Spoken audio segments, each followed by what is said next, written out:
कुठलीही short film जर एका दिवसात शूट करून पूर्ण करायची असेल तर त्याच्यासाठी महत्त्वाचं असतं ते म्हणजे प्लॅनिंग आणि प्रिपरेशन. आणि कुठल्याही प्लॅनिंग, प्रिपरेशन किंवा प्री प्रोडक्शनसाठी स्पेशली फिल्म्सच्या सगळ्यात महत्त्वाचा भाग जो असतो तो म्हणजे स्क्रीन प्ले. डिफिकल्ट पार्ट मला वाटतं स्क्रीन प्ले होता. स्क्रीन प्ले हा जर प्रॉपरली लिहिलेला नसेल त्याच्यामुळे ज्या काय अडचणी येतात त्या मग पुढे चालून तुम्हाला त्रास देऊ शकतात. त्यामुळे स्क्रीन प्ले लिहिणं खूप क्रिटिकल आहे आणि याच कारणामुळे आम्ही स्क्रीन प्ले कसा लिहायचा यावर एक वर्कशॉप आयोजित केलं होतं. इनफॅक्ट त्याच्यात बऱ्याच जणांनी ते वर्कशॉप अटेंड केलं, नॅपसुद्धा त्यामध्ये होते. मी जेव्हा हे मुक्ता कुलकर्णीचा हा फेसबुकवरचं हे वाचलं आणि मी तिच्याशी बोललो तर त्यातलं ह्या स्टोरीला थोडासा ट्रू स्टोरीची बॅकग्राऊंड आहे. आणि मध्येच मी पेपरमध्ये एक केस बघितली. अरे म्हटलं अजूनही हे चालू आहे. मग त्या स्टोरीवर त्यांनी स्क्रीन प्ले लिहायला सुरुवात केली. बऱ्याचशा त्यामध्ये रिव्हिजन झाल्या. त्या रिव्हिजन झाल्यानंतर एका ठराविक स्टेजला आल्यानंतर आम्ही ठरवलं की आता let's go ahead, let's produce this. आणि मग त्याच्यावर पुढची डेव्हलपमेंट जी आहे, पुढचं प्री प्रोडक्शन आहे जे सुरू झालं. कलाकारांकडनं मला चांगली साथ मिळते. त्यांनी भरपूर प्रॅक्टिसेस दिलेल्या आहेत, वेळ दिलेल्या आहेत. ग्राफिकचं भरपूर काम होतं, तेही त्यांनी दोघांनी मिळून केलेलं आहे. अर्थातच प्री प्रोडक्शन आणि प्लॅनिंग हा जो क्रिटिकल भाग आहे त्यामध्ये शॉर्टलिस्ट किंवा व्हिज्युअलायझेशन हा पार्ट खूप महत्त्वाचा. आणि मला तो भाग खूप महत्त्वाचा वाटतो कारण ती फिल्म बनण्याअगोदर आपल्या डोक्यात एक फिल्म असते आणि ती आपल्या क्रूला, आपल्या ॲक्टर्सला, डिरेक्टर्सला, प्रत्येकाला जोपर्यंतच एका सेम पेजवर अंडरस्टँडिंग येत नाही तोपर्यंत त्याचं एक्झिक्युशन फार डिफिकल्ट होतं. आणि ती अंडरस्टँडिंग देण्यासाठी, माझ्या डोक्यातलं चित्र लोकांना समजावून सांगण्यासाठी मला ते चित्र काढायला लागतं, which is nothing but a shortlist. त्यामुळे ती शॉर्टलिस्ट साधारणतः प्रोडक्शनच्या एक 10 दिवस आधी बनवण्यात आलेली आणि मी प्रत्येक शॉर्ट फिल्मसाठी ती बनवतो. ती शॉर्टलिस्ट जेव्हा मी सगळ्यांना दाखवली तेव्हा जी क्लॅरिटी आली ती फार वेगळी होती. आणि ही क्लॅरिटी आल्यानंतर जेव्हा आम्ही प्रोडक्शन सुरू केलं ते लवकरात लवकर त्या दिवशी संपलं. कसं वाटतंय? नर्वस, टेन्शन आलंय थोडं. फर्स्ट टाइम कॅमेरा फेस करणार आहे, सो लेट्स सी.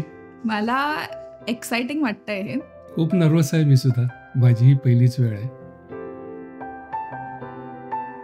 अर्थातच on the day of the shoot जे काही नवीन प्रॉब्लेम येतात ते नेहमी नवीन असतात आणि नेहमीच असतात. काही ना काही अडचण असते.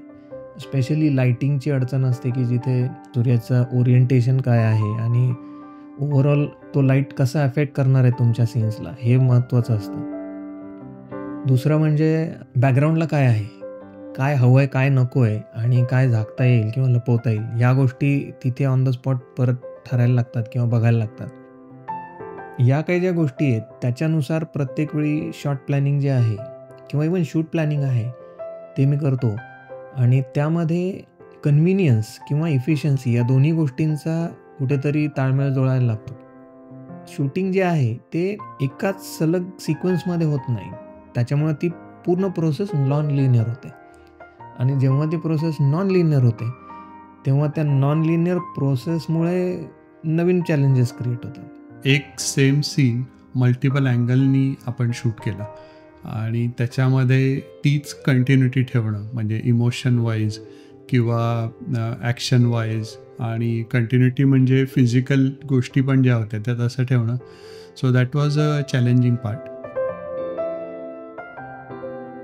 प्रत्येक वेळीच मेकअप रिलेव्हंट असेल असं नाही, पण जेव्हा ते कॅरेक्टर्स एका पर्टिक्युलर पद्धतीनं दाखवायचे आहेत तेव्हा मेकअप हा गरजेचा होता. 2च कॅरेक्टर होते आणि दोन्ही कॅरेक्टरमध्ये फारसं काही मेकअपच्या दृष्टीने फारसं काही तसं नव्हतं. पण ॲक्च्युली जेव्हा मी करायला घेतलं किंवा मी आनंद सरांशी जेव्हा बोलले की कसा मेकअप पाहिजे, की हा मोठ्या स्क्रीनवर गेल्यानंतर याच्यात डार्क सर्कल कसे दिसणार आहे किंवा हिचा चेहरा कसा दिसणार आहे, सुंदर दिसण्यासाठी ठेवलंच नाहीये काही. आणि नुसतं कॅमेऱ्यावर चांगलं दिसावं म्हणून तो मेकअप केला जात नाहीये, तर तो मेकअप हा त्या कॅरेक्टर्सला त्या स्टोरीच्या रिलेव्हंट दिसण्यासाठी पण फार महत्त्वाचा असतो. त्यामुळे ती स्टोरी त्या मेकअप आर्टिस्टला समजणं खूप गरजेचं आहे. जेव्हाही मी मेकअप करायला घेते त्यावेळी मला कथा माहिती असणं मला खूप बरं वाटतं.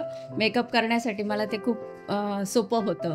खूप जास्त क्लोजअप असेल त्याचं थोडंसं टेन्शन वाटते, त्यामुळे every expression will be picked up.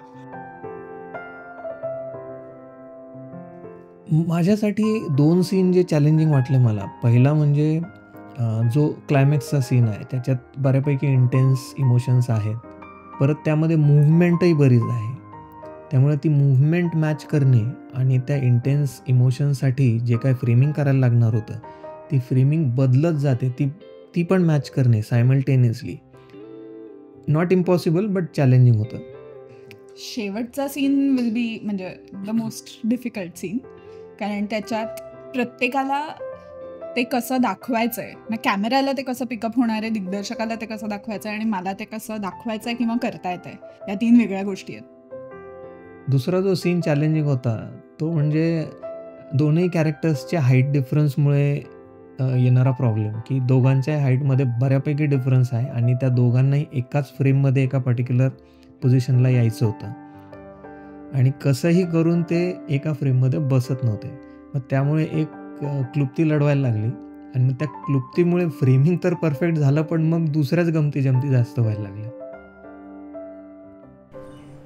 Vishal Rane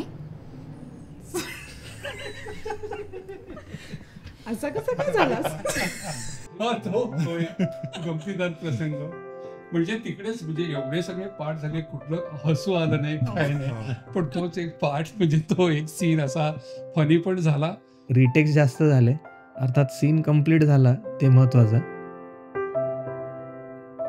shortlist किती हेल्पफुल आहे ही जेव्हा तुम्ही शॉर्टलिस्ट आणि त्याचे ॲक्च्युअल घेतलेले शॉट्स कम्पेअर कराल तेव्हा तुमच्या लक्षात येईल की 10 दिवस अगोदर काय प्लॅन केलं होतं आणि ऑन द डे शूट झाल्यानंतर ते शूट झालेले सीन्स कसे दिसतात कम्पेअर टू द शॉर्टलिस्ट.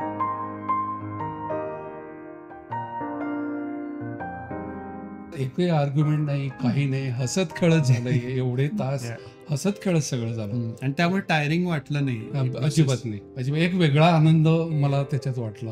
आता पोस्ट प्रोडक्शन सुद्धा बऱ्यापैकी झालंय, त्यामुळे फिल्म लवकरच तुमच्या समोर येते. ह्या स्टोरी जी लिहिलेली आहे मुक्ता कुलकर्णी तिची आणि माझीही तशी मनापासून इच्छा आहे की ह्या लघुपट बघितल्यानंतर थोडासा तरी कुठेतरी परिणाम लोकांवर होईल. 8 मिनिटात खूप काही सांगून जाणारं आणि it's a ride of emotions I would say. आणि दुसरं मी आनंद असं म्हणेल की एका चुकीच्या निर्णयामुळे काय झालेलं आहे, परिणाम जो झालेला आहे तो फार घातक परिणाम झालेला आहे. तो आता तुम्हाला लक्षात आलं आहे की या फिल्मला बनवण्यासाठी किती एफर्ट्स घेण्यात आलेले आहेत. आता लवकरच जेव्हा फिल्म समोर येईल तेव्हा ती फिल्म बघा and then you will be able to appreciate it more.